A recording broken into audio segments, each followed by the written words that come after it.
So as most of you already know, I was planning on reading The Dark Tower at some point, sometime soon, and recently showed that off in my book haul. So I finally got around to reading some Stephen King, and it was a good one. So I started with Salem's Lot. That one right there, which is his second published work. This was published back in 1975, so I'm probably one of the few people left in the world who has not read this. But honestly, I don't think it's a spoiler to say what it's about necessarily. Ben Mears, our main character, is returning to Jerusalem's Lot, also known as Salem's Lot or just the Lot, as it's referred to many, many times, to sort of sort out some things from his childhood past and this house called the Marston House that is sort of abandoned but is meant to sort of be like haunted. It's well known around the town that it's just kind of a place you don't go. You know, the father that lived there had killed, his family and hung himself. So it's just some bad juju there. Ben was hoping to return to this town, sort of either like rent or buy it out and just work out his childhood fears, get over some personal stuff, and use the town as inspiration for a new book. It's my understanding that King does a lot of main protagonists who are writers, and I think this is kind of where that started. Ben Mears is a writer. So we're following Ben Mears, and as the back of the book tells you, darkness falls over the town. Now, I don't think it's a spoiler to say that this book has vampires in it. If you don't know, this book has vampires in it. This book has been out since 75. I think everybody knows by now that this is Stephen King's vampire book. And it's sort of well known as one of the best vampire books ever. Up there with Dracula, which I haven't read yet. But to get the ball rolling on what the story kind of is, so Ben comes back to the town, and this isn't really gonna be spoiler heavy or anything, but I am gonna talk about certain story elements. So obviously, Ben returns to the town, and Stephen King, the way he structures this book, is actually in 3 parts. So it's pretty interesting, and I've never read a book like this before. And one in the sense that I don't usually read horror. Yeah, it's a horror book, but I understand like a lot of people when they read this as a young kid or when it first came out, it was really terrifying. It didn't necessarily scare me, but the horror is done very well. He definitely gives you a very strong sense of dread and despair at certain times. And honestly, some of the scariest stuff in this book has to do with the Marston house itself.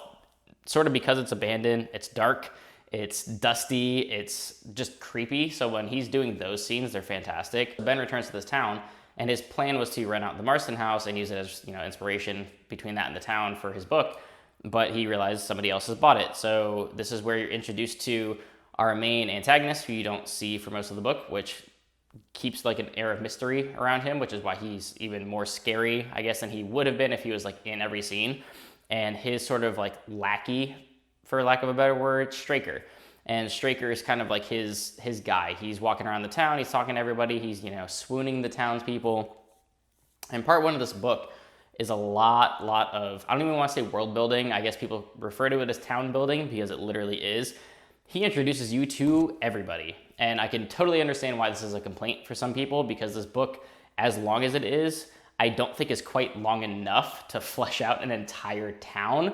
I mean, he introduces you to a whole heck of a lot of people around Salem's Lot so that it's impactful when people start turning up dead. So really the first like 200 or so pages, the entirety of part 1, at least in this copy of the paperback, 200 or so pages, it's a lot of introductions to characters around the town, really getting to know who these people are, what their role is in the town, sort of their background, skeletons in the closet that they might have. Everybody has like their little thing. Like there's a mom who's not very nice to her child, and she has an abusive husband. And there's somebody else, who's old, sort of like racist, homophobic creep that, oogles his secretary. And this is when we're introduced to Stephen King's made up word, Jehoobies, which if you don't know what Jehoobies is, it's exactly what you think it is. But he does this great job of introducing you to this entire town and sort of slowly sprinkling in the story points while you're interacting with these different characters. Because when Ben comes back to the town, these 2 boys go missing, the Glick brothers. They're 2 young boys, Danny and Ralphie, go out into the woods and they go missing. One of them does not come back, and the other one comes back, and he's kind of like a little, foggy on what happened. He's not really sure what's going on. He's scared. And you see him sort of deteriorating over a couple of days until, this is very early on in the story, he's one of the first to go. And you start to see people around the town either going missing or, just up and vanishing for whatever reason, or, people start dying of seemingly benign things. They, have a heart attack, or, somebody just isn't at their job for several days, and then all of a sudden they're there again. And there's things really start to hit the fan in part 2 when more and more people, the body count's adding up, people are vanishing, people are dying, and you're not really sure what's going on. And what King does really well throughout this story is you're getting so many POVs of what's happening, whether it be, a couple sentences here and there, or our main protagonist. You spend a lot of time with Ben, you get a lot of time with Mark, you spend a good amount of time with Susan, and honestly not that much of Father Callahan, but I know he plays an important role later in the Dark Tower, so it'll be interesting to see where that goes. But you get all these different characters, and whether it be a small character who's on a couple of pages or Ben Mears himself, it's always really interesting to get that perspective of what the hell is happening in the town, because some people don't care. People are just like, yeah, people go missing, whatever. Like, kids run off, shit happens, they'll be back. and then there's others that are actually worried. And when you see, Ben and Susan in the main cast trying to figure out what's happening and really going down the path of is this really what we think is happening?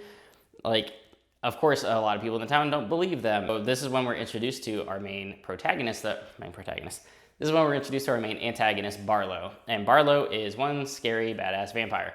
He is ancient and does not have time for anybody's crap. He's also incredibly intelligent. There were a few times in this book where he does some things that sort of caught me off guard. I didn't expect him to do. And he really takes advantage of this town between him and Straker, really playing on people's emotions. And it's not until part 2 and 3 where the plot really kicks in.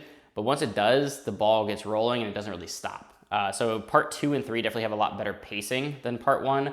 Part 1 is incredibly interesting. It's just slower because it's a lot of, building the characters in the town and giving you a reason to care when people start dying. What I found really compelling about this book, though, is just how he did vampires, because this is well before things like Twilight, Vampire Diaries, even something like True Blood, which is darker, but a lot of these things, even Underworld, where vampires are always wearing leather and they're sexy and they all have guns, and before all of that kind of vampire became the thing, this was the vampire that existed. They followed the basic vampire rules of being a vampire. They can't go out in the sun.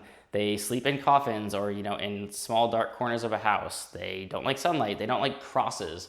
They don't like holy water or garlic. They have to be invited into homes. You have to kill them with a stake. All the normal stuff that you would expect a vampire to be is what's here. But what's also cool is they weren't super intelligent. They weren't completely mindless zombies either, but they were kind of like zombies in a way in this book. Something that's great beyond just the vampires themselves and how they're portrayed, though, is just how King does terror, because he writes it incredibly well. And this is only his second book, so I imagine he gets better and better at this in things like Pet Sematary and beyond. Some of his later horror books, just describing a scene of two guys that don't know what's going on, going into a dark basement, and just that fear playing with your mind. I mean, everybody's probably felt this, walking down into your basement, the lights are off, maybe the lights are out, you hear things and your mind immediately just starts doing all sorts of shit to yourself. And he writes that really well. And even if nothing's there, even if the character's not actually really in danger, he writes that scene well to where you kind of get some chills sometimes. So he does that great. I would say characters are a pretty strong point of his. I mean, you could tell, obviously, from his writing that that's where he wants to spend his time. These stories are about characters. This whole book, and I imagine it has even more characters, because that's an even longer book.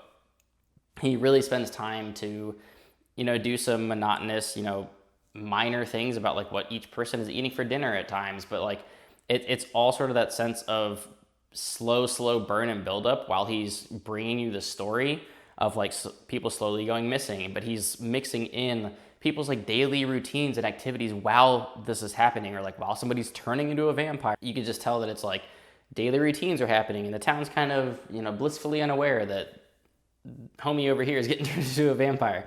So that's just really well done, and how they slowly turn. It's not like somebody just gets bit and then they're a vampire. They slowly deteriorate and they start having fevers and the sun starts beating down on him harder. There's so many times in this book where somebody finds a body and it's just like, he's dead, but like his cheeks are rosy and he's got nice white teeth and like, but his eyes are black and nobody believes that it's vampires because why would it? That's crazy. I like how Stephen King sort of like before certain chapters has quotes from like other stories, whether it be Dracula or Frankenstein.